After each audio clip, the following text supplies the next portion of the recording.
Hello everybody and welcome back to the channel. My name is Michael Septerman and thank you for joining me today in this week's Blender video. Today we're going to be talking about something a little different. We're not going to be doing a tutorial. I'm going to be talking more about my process on how I get inspiration for what to make. So as you can see in the Blender file in front of me right now, this is kind of like a library scene that I was working on for my portfolio, which you can check out on my Instagram. I'll link it down in the bio. In the description below. But as you can see, like, this is quite a complex scene. If I turn it to random, you can see the different objects that are present in the scene, how it kind of presents itself, and how the composition is laid out. On the bottom left here, you can kind of see what the scene would look like in the end. But the question is exactly, how did I get to this stage of my composition and my modeling? So that's exactly what I wanted to talk to you guys about today, and it's very simple really. So there are two tools that I use. The first is an AI image creator, and I know a lot of designers and artists out there, you guys are a little bit afraid of AI taking over, but I feel like you should embrace it and kind of adapt to it and see how you can make the AI work for you instead and create beautiful scenes like I've created just here. So yeah, let's hop straight into our browser and let's take a look at how exactly I go through this. So let's just jump straight into it. So as you can see here, this is Microsoft Edge, and I'm using the Microsoft Bing image creator, which you can just look up on Google and access.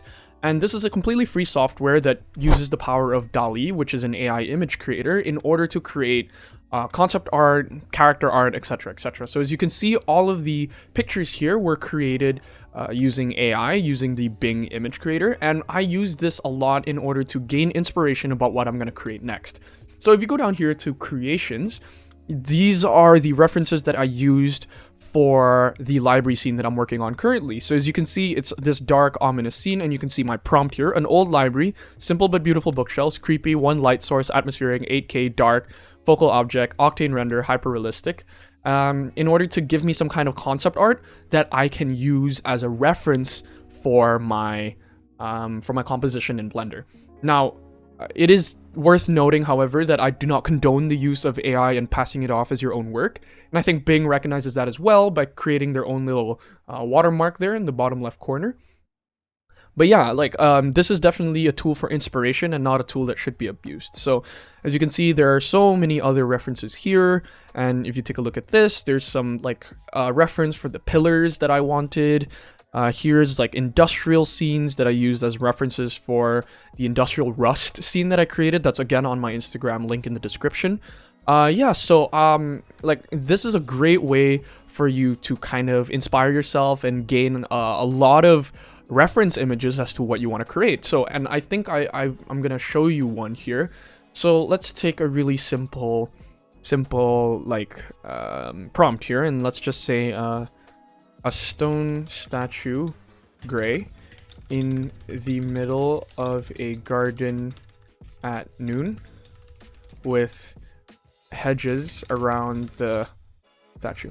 And we can say 8K, hyper realistic, octane render. What else can we say? We can say light, creepy,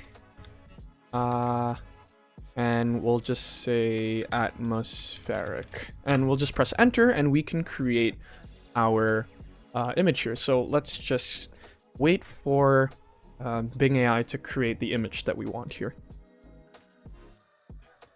Yeah, so as you can see, like, we've now created this kind of creepy statue thing that's going on in a hedge maze, and I think this came out beautifully actually. And as you can see, it's like noon, but yeah, it still kept that foggy atmospheric feeling. This one in particular is quite scary actually. And these serve as amazing inspirations for your own artwork. And if you don't like what you generated here, what you can do on the top left here is that you can type in more details about your scene, and you can even go so far as to highlighting a specific style. Maybe you want a Renaissance painting, maybe you want cartoonish, maybe you want digital art, maybe you want line art, grease pencil, and you can even go so far as to indicating what type of lens that you want, as if you're taking a photo with a camera. So for those of you who know more about Blender, you can also edit your camera settings as well. So I'm gonna put here a 25mm lens because I want it to be zoomed out a little, and we can just create again with the same prompt that we did earlier. So again, let's wait for the image to be created and let's see what it comes up with. So as you can see now that it's still the same scene, still kind of like the same scene, but it's a lot more zoomed out because I made it generate the image with 25mm lens. So this is just kind of one of many possibilities of what you can do with Bing's image creator that's powered by DALL-E. And I actually like this one in particular. I might actually make this into an actual scene later on, sometime in the future maybe. But yeah, and then all of your creations are stored here on the right. Yeah, it's just a good way to go back to all of your references. And yeah, so once you click this, let's go back to the one I wanted just now. You can click download in order to download it into your downloads folder, and then you can just open it up and import it into whatever software you'd like.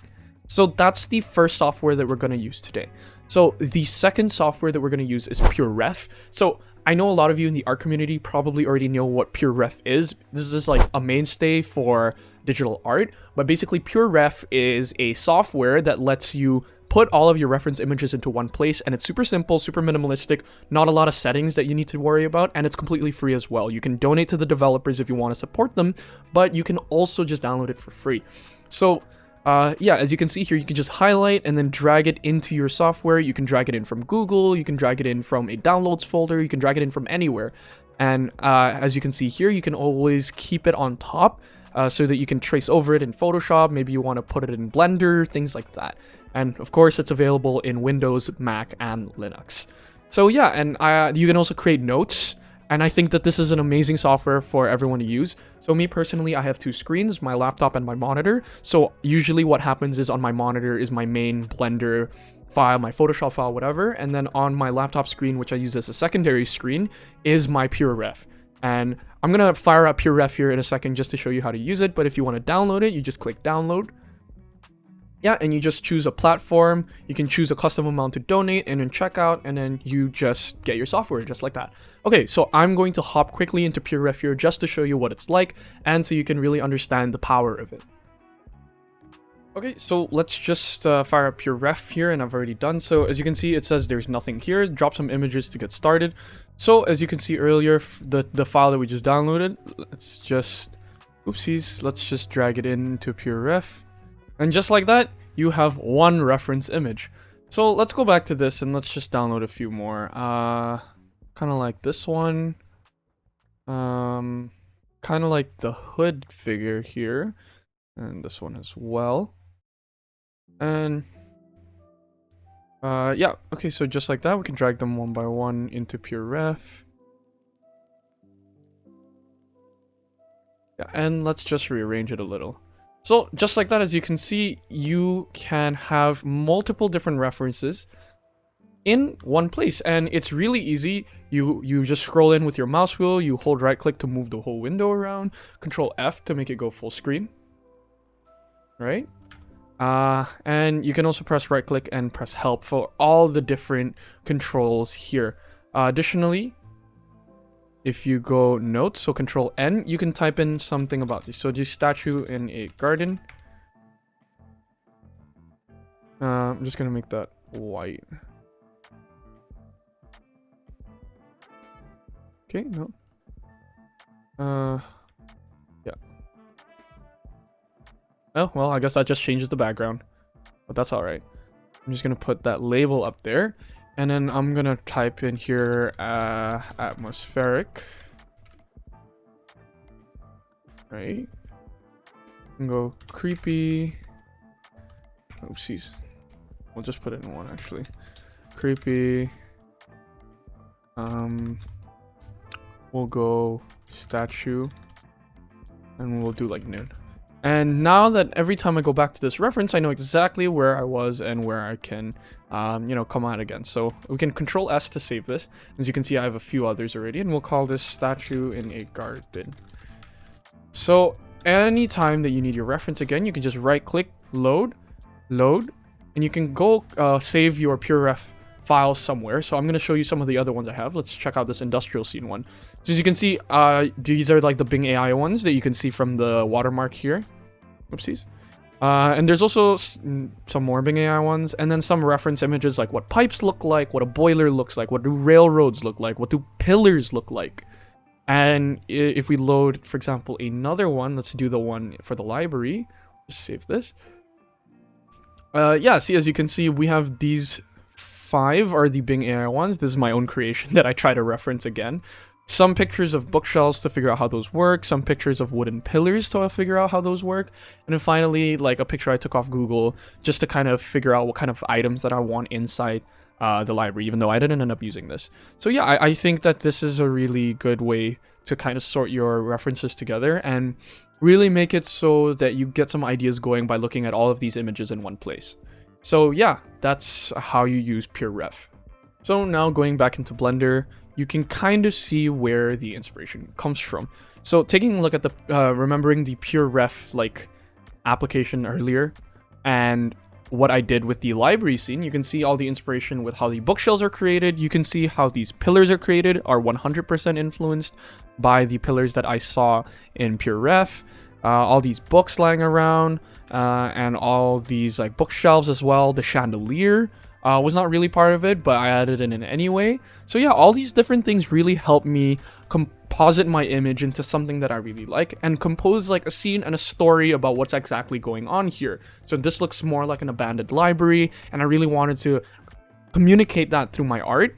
And yeah, so I think that these 2 tools are 100% a great way for you to be able to level up your art and make sure that you're getting things accurate and make sure that you get a lot of inspiration so you don't, get a creative block every now and then. But yeah, so thank you everybody for, being here until this part of the video. I really appreciate all of you who stayed till the end. And as always, if you like the video, go down into that description box, go click the subscribe button, go click on my Instagram account. It's fresh, a new Instagram account that you can click.